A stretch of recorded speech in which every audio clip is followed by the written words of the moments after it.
নমস্কার। গল্পের ধারায় আপনাদের সকলকে আবারও স্বাগত জানাই। আশা করি সকলেই খুব ভালো আছেন। আজ আমি আপনাদের বিভূতিভূষণ বন্দ্যোপাধ্যায়ের লেখা একটি ছোট গল্প শোনাব। গল্পের নাম বউচণ্ডীর মাঠ। শুনতে থাকুন আজকের গল্প। গ্রামের বাউড়ের মধ্যে নৌকো ঢুকেই জলঝাঝির দামে আটকে গেল। কানুন গো হেমেনবাবু বললেন, বাবলা গাছটার গায়ে কাছি জড়িয়ে বেঁধে নাও। বাইরের নদীতে ভাটার টান ধরেছে। নাটাকাটার ঝোপের নিচের জল সরে গিয়ে একটু একটু করে কাদা বার হচ্ছে। হেমেনবাবু বললেন, একটুখানি নেমে দেখবেন না কোথায় পিন ফেলা হয়েছে? যত শিগগিরই খানাপুরিটা শেষ হয়ে যায়। এমন সুন্দর বিকেলটাতে আজ কাজ করতে ইচ্ছে হলো না। পিছনের নৌকো থেকে লোকজনেরা নেমে জায়গা ঠিক করে সেখানে তাঁবু ফেলবে। জরিপের বড় সাহেবের শিগগির সদর থেকে আসবার কথা আছে। কাজেই যত তাড়াতাড়ি কাজ আরম্ভ হয়, সকলের সেই দিকেই ঝোঁক। সাব ডেপুটি নৃপেনবাবু কাজ শেখবার জন্যে এই প্রথম খানাপুরীর কাজে এসেছিলেন। বয়স বেশি না, ছোকরা, কিন্তু মাঝ নদীতে নৌকো দুললেই তার অত্যন্ত ভয় হচ্ছিল। বোধহয় ভয়কে ফাঁকি দেবার জন্যেই তিনি এতক্ষণ ছইয়ের মধ্যে ঘুমিয়ে পড়বার ভান করে শুয়েছিলেন। এবার ডাঙায় নৌকো লাগাতে তিনি ছইয়ের ভেতর থেকে বার হয়ে এলেন এবং একটু পরে হেমেনবাবুর সঙ্গে কথায় কথায় কি নিয়ে বেশ একটু তর্ক শুরু করলেন। নৃপেনবাবুকে বললুম, টেনেন্সি অ্যাক্টের কচকচিতে আর দরকার নেই। তার চেয়ে বরং চলুন নেমে তাঁবুর জায়গা ঠিক করা যাক। কাল সকালেই যাতে কাজ আরম্ভ করা যায়। চৈত্র মাস যায় যায়। গ্রাম্য নদীটির দুপাড় ভরে সবুজ সবুজ লতানো গাছে নীল পাপড়ি বন অপরাজিতা ফুল ফুটে আছে। বাঁশঝাড় কোথাও জলের ধারে নত হয়ে পড়েছে। তলায় আকন্দ ঘেটু ফুলের বন ফুলের ডালি মাথায় নিয়ে ঝিরঝিরে বাতাসে মাথা দোলাচ্ছে।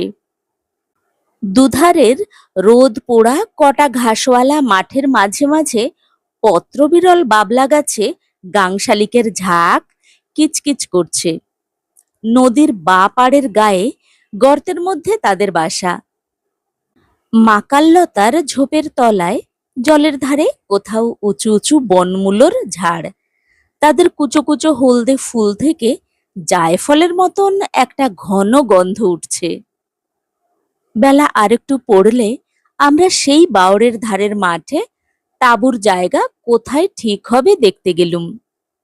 নদীর ধার থেকে গ্রাম একটু দূরে হলেও গ্রামের মেয়েরা নদীতেই জল নিতে আসে। আমাদের যেখানে নৌকোখানা বাঁধা হয়েছিল তার বাঁ ধারে খানিকটা দূরে মাটিতে ধাপ কাটা কাঁচা ঘাট। গ্রামের একজন বৃদ্ধ বোধহয় নদীতে গ্রীষ্মের দিনে বৈকালে স্নান করতে আসছিলেন। তাকে আমরা জিজ্ঞাসা করলুম, রসুলপুর কোন গাখানার নাম মশাই? সামনের এটা না ওই পাশের?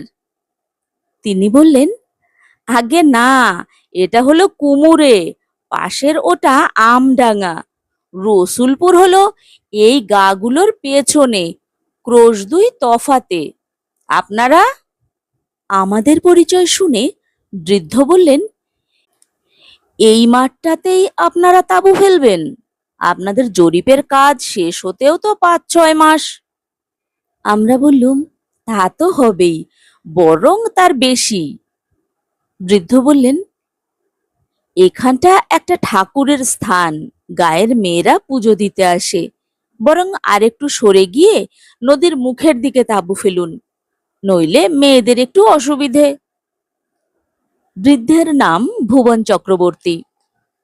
জরিপ আরম্ভ হয়ে গেলে নিজের দরকারে চক্রবর্তী মশাই দলিলপত্র বগলে অনেকবার তাঁবুতে যাতায়াত শুরু করে দিলেন। সকলের সঙ্গে তার বেশ মেশামেশি ও আলাপ পরিচয় হয়ে গেল। তার পৈতৃক জমা জমি অনেকে নাকি ফাঁকি দিয়ে দখল করেছে। আমাদের সাহায্যে এবার যদি সেগুলোর একটা গতি হয়। এই সব ধরনের কথা তিনি আমাদের প্রায়ই শোনাতেন। আমি সেখানে বেশি দিন ছিলুম না। খানাপুরীর কাজ আরম্ভ হয়ে গিয়েছে। আমি সেদিনই জেলায় ফিরব। জোয়ারের অপেক্ষায় নৌকো ছাড়তে দেরি হতে লাগলো। চক্রবর্তী মশাইও সেই দিন উপস্থিত ছিলেন। কথায় কথায় জিজ্ঞাসা করলুম, এটাকে বৌচণ্ডীর মাঠ কেন বলে চক্রবর্তী মশাই? আপনাদের কি কোনো? নৃপেনবাবুও বললেন, ভালো কথা, বলুন তো চক্রবর্তী মশাই, বৌচণ্ডী আবার কি কথা? শুনিনি তো কখনো। আমাদের প্রশ্নের উত্তরে চক্রবর্তী মহাশয়ের মুখে একটা অদ্ভুত গল্প শুনলাম। তিনি বলতে লাগলেন, শুনুন তবে, এটা সেকালের গল্প। ছেলেবেলায় আমার ঠাকুরমার কাছ থেকে শোনা। এ অঞ্চলের অনেক প্রাচীন লোকে এ গল্প জানে। সেকালে এ গ্রামে একঘর সম্পন্ন গৃহস্থ বাস করতেন। এখন আর তাদের কেউ নেই। তবে আমি যে সময়ের কথা বলছি, সেই সময় তাদের বড় শরিক পতিতপাবন চৌধুরী মশায়ের খুব নামডাক ছিল। এই পতিতপাবন চৌধুরী মহাশয় যখন তৃতীয় পক্ষের বিয়ে করে বউ ঘরে আনলেন, তখন তার বয়স 50 পার হয়ে গিয়েছে। এমন যে বিশেষ বয়স তা নয়, বিশেষত ভোগের শরীর। 50 বছর বয়স হলেও চৌধুরী মশাইকে বয়সের তুলনায় অনেক ছোট দেখাতো। বউ দেখে বাড়ির সকলেই খুব সন্তুষ্ট হলো। তৃতীয় পক্ষের বউ বলে চৌধুরী মশাই একটু ডাগর মেয়ে দেখেই বিয়ে করেছিলেন। নতুন বউয়ের বয়স ছিল প্রায় 17-র কাছাকাছি। বউয়ের মুখের গড়নটি বড় সুন্দর, মুখের ছাঁচ যেন হরতনের টেক্কাটির মতন। চোখ দুটি বেশ ডাগর, ভাসা ভাসা মুখে চোখে ভারী একটা শান্ত ভাব। নতুন বউয়ের কাজকর্ম আর ধীর শান্ত ভাব দেখে পাড়ার লোকে বললে, এরকম বউ এ গায়ে আর আসেনি। সে মাটির দিকে চোখ রেখে ছাড়া কথা বলে না। অল্প বয়সের খুড়শাশুড়ি দলের সামনেও ঘোমটা দেয়। সবাই বলে, যেমন লক্ষ্মীর মতন রূপ তেমনই গুণ। মাস 2-3 পরে কিন্তু একটা বড় বিপদ ঘটল। সকলে দেখলে বউটির আর সব ভালো বটে, একটা কিন্তু বড় দোষ। সে কিছুতেই স্বামীর ঘেঁস নিতে চায় না, প্রাণপণে এড়িয়ে চলতে চায়। প্রথম প্রথম সকলে ভেবেছিল নতুন বিয়ে হয়েছে, ছেলে মানুষ, বোধহয় সেই জন্যেই এরকম করে। ক্রমে কিন্তু দেখা গেল যে কোনো পুরুষ মানুষ দেখলেই সে কেমন ভয়ে কাঁপে। বাড়িতে যেদিন যজ্ঞী কি অন্য কোনো বড় কাজকর্মে বাইরের লোকের ভিড় হয়, সেই দিন সে ঘর থেকে আর বারই হয় না। স্বামীর ঘরে কিছুতেই তো যেতে রাজি হয় না।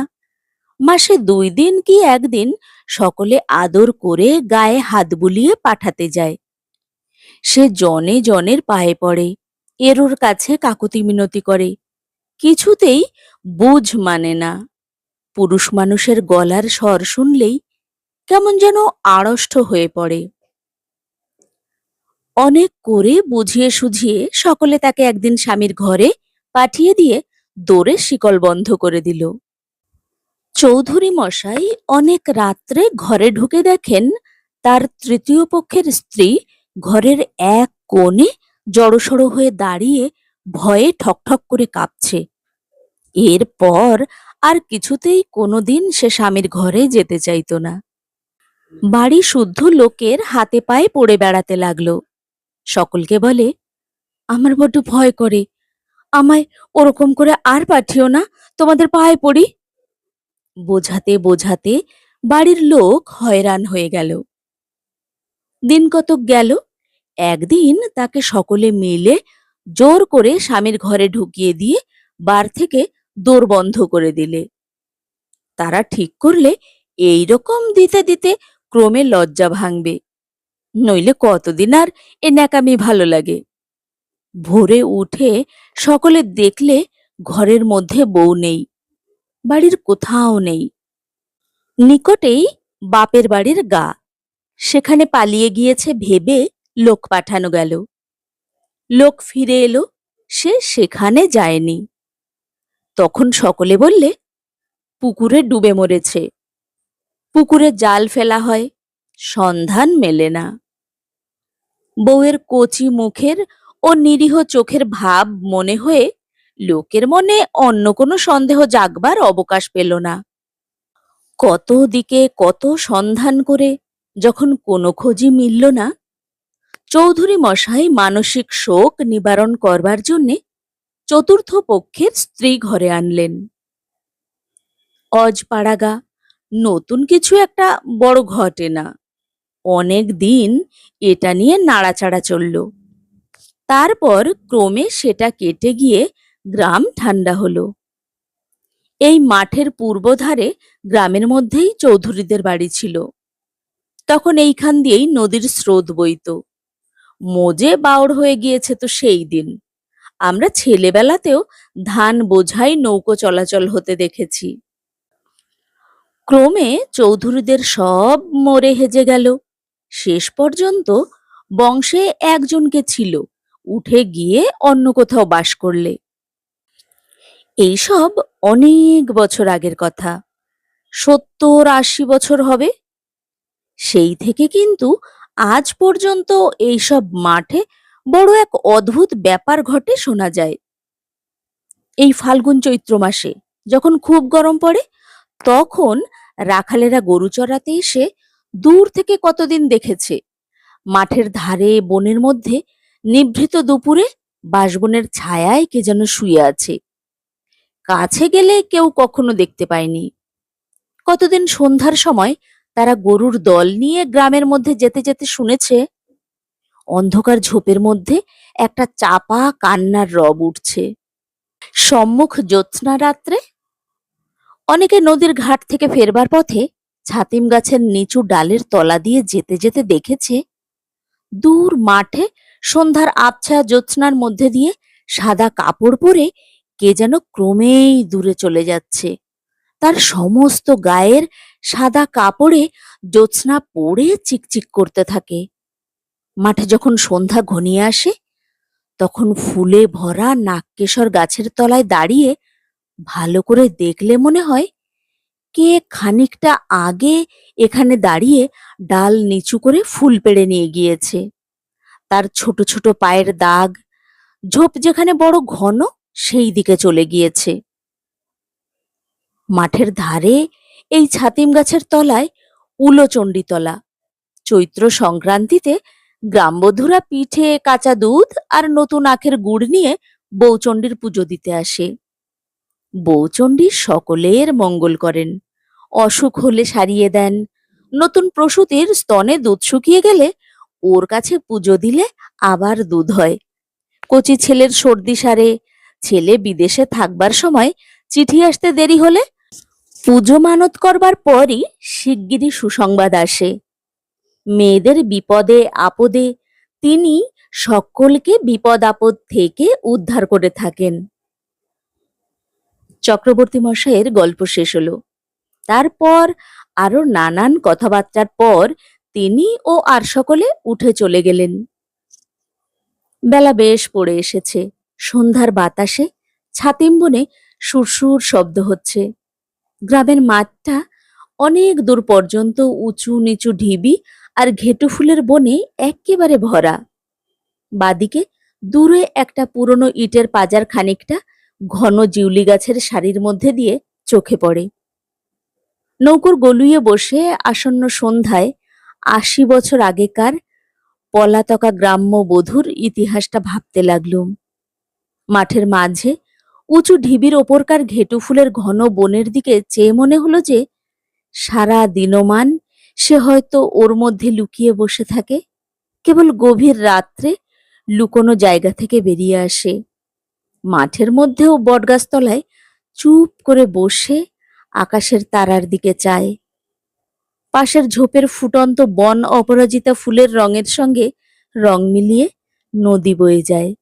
ছাতিম বনে পাখিরা ঘুমের ঘোরে গান গেয়ে ওঠে। ওপার থেকে হু হু করে হাওয়া বয়। সে ভয়ে ভয়ে মাঝে মাঝে পূব দিকে চেয়ে দেখে ভোরের আলো ফোটবার দেরি কত। সন্ধ্যা হয়ে গেল, বনের উপরে নবমীর চাঁদ উঠল। একটু পরেই জোয়ার পেয়ে আমাদের নৌকো ছাড়া হলো।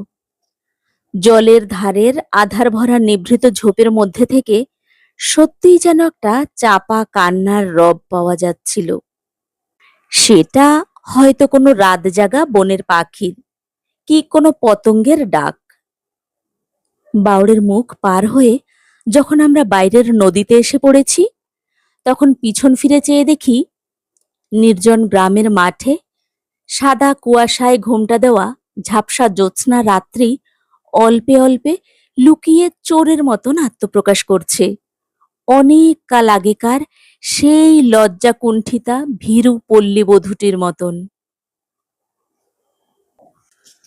এতক্ষণ আপনারা শুনছিলেন বিভূতিভূষণ বন্দ্যোপাধ্যায়ের লেখা ছোট গল্প বউচণ্ডীর মাঠ। গল্পটি শুনে আপনাদের কেমন লাগলো? নিজেদের গুরুত্বপূর্ণ মতামতটি অবশ্যই কমেন্ট বক্সে লিখে জানাবেন। গল্পটি ভালো লাগলে একটি লাইক দেবেন, বন্ধুদের সঙ্গে শেয়ার করবেন।